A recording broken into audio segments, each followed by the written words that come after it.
plummeted down through that weird sky towards a great turbulent ocean that roared and swelled, a ferocious sea that offered no hope of survival. I thought of home and wept, unaware that in an instant my fortunes would be changed by an event so bizarre I almost hesitate to tell you. And it happened like this.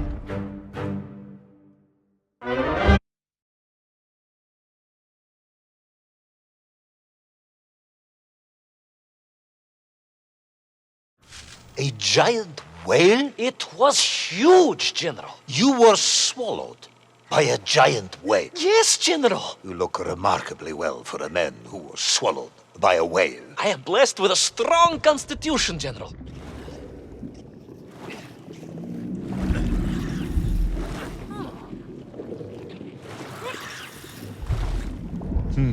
And I assume you are now going to tell me how you managed to escape from the belly of this giant whale. Naturally, General. And I must say, it really was a fascinating glimpse into the interior life of one of our world's most magnificent beasts. I consider myself a wiser man after this experience.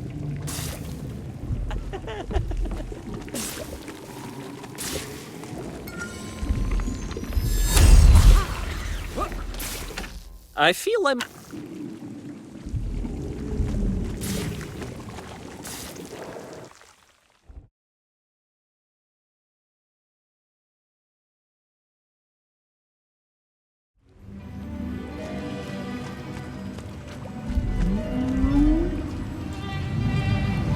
It was an extraordinary place, General.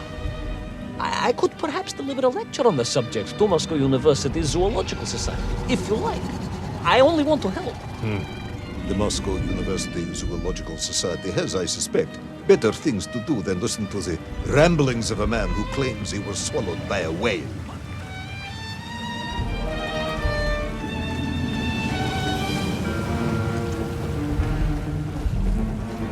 That is a shame, General. People can be so closed-minded. I, on the other hand, have little choice but to hear you out.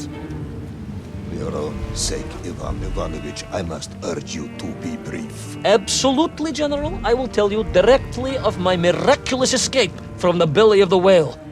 You simply won't believe what happened next. That is becoming a dangerously overused phrase, comrade. In retrospect,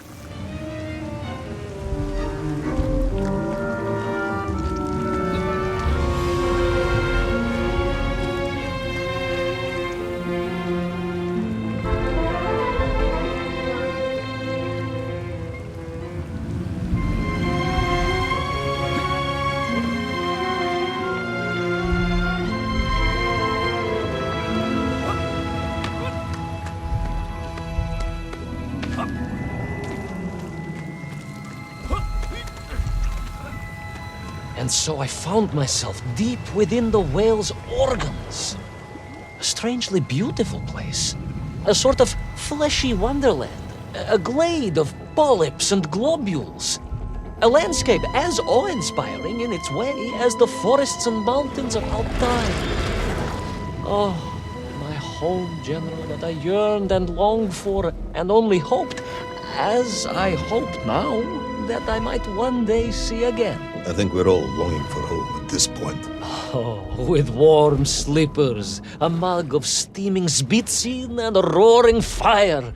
Not far from home, trapped inside a monstrous fish with only the strange and evil-looking worms that infested its gut for company. With only one's dedication to one's country and mission to keep one from falling into despair. But no, General, I could not. I had to escape, to find little Orpheus and my way back to the surface and home.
Worms, you say?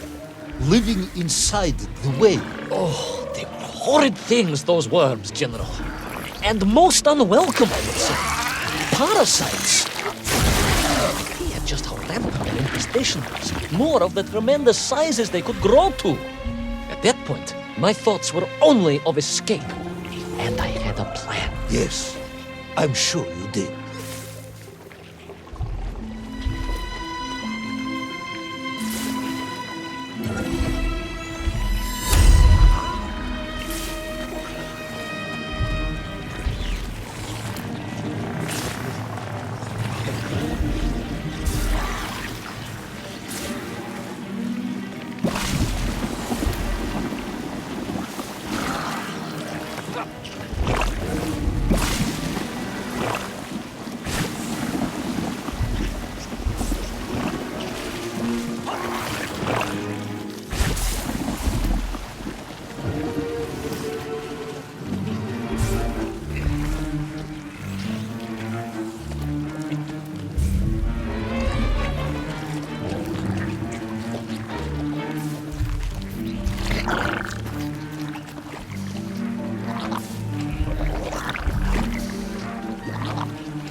These worms, they made your Nigirayatni whale sick.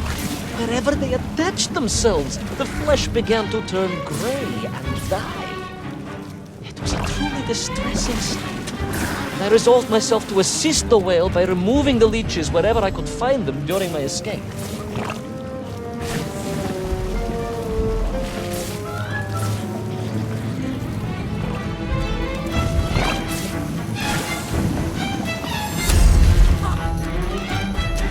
It is little one.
In my mind, it was a simple plan, General. I would climb up through the whale's throat into its mouth, then wait until it opened it to feed and swim out. Ah, yes. Brilliant, Ivan Ivanovich. Only one or two minor flaws with it. For example, did it not occur to you that the whale would likely be deep underwater when it ate? Вы правы, General, but I am a strong swimmer. As a child, my parents would take us to holiday near Irkutsk, where we took constitutionals in the waters of Lake Baikal. In fact, my mother often called me her маленький морской котик.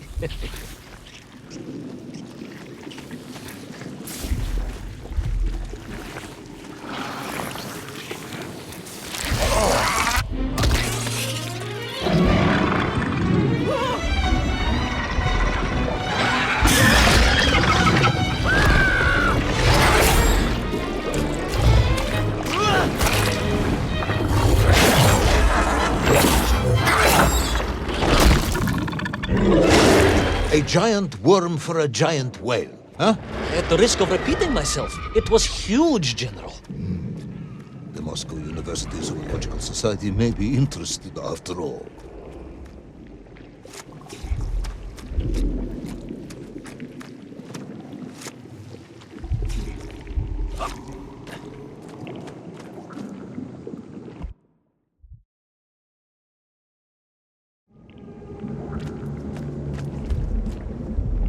Let us take a moment, Ivan Ivanovich. Your ridiculous plan to escape through the mouth of the whale failing, you would now have me believe you had embarked on some misguided crusade to free it of the worm infestation. To what end, exactly? When one suffers, we all suffer, General.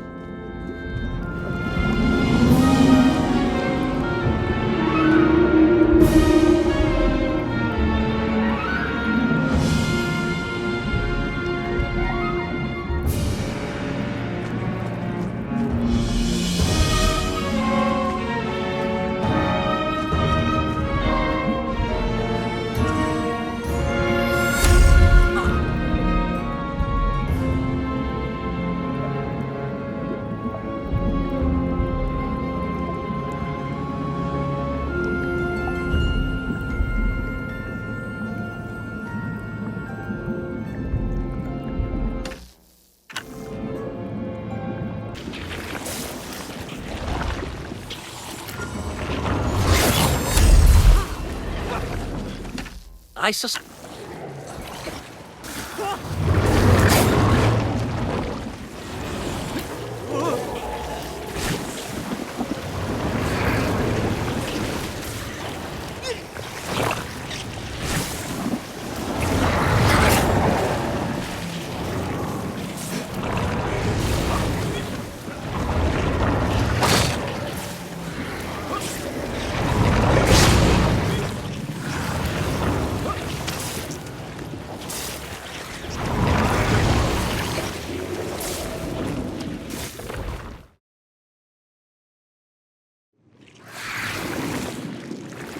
And then, victorious, the whale would surface to expel the remaining poisonous muck and slime from its body.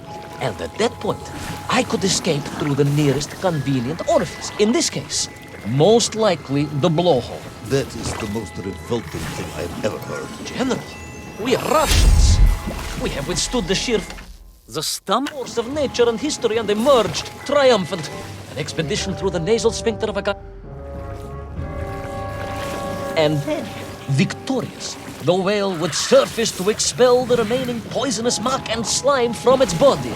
And at that point, I could escape through the nearest convenient orifice. In this case, most likely the blowhole. That is the most revolting thing I've ever heard. General, we are Russians. We have withstood the sheer force of nature and history and emerged triumphant. An expedition through the nasal sphincter of a gargantuan whale is nothing to us.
I suppose you would have me believe that the whale was grateful to you. Well, General, that would be presumptuous.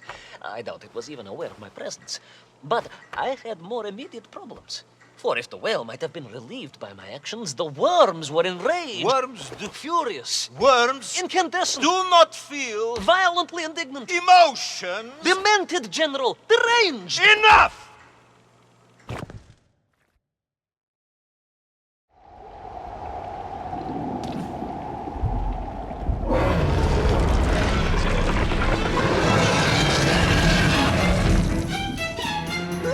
Where is little Orpheus? Where is my bomb? Unless you are trying to die, the whale swallowed that as well. No, it did not, General. That would be absurd. No, Ivan Ivanovich, you are absurd. Your story is absurd. This whole ridiculous fairy tale is absurd.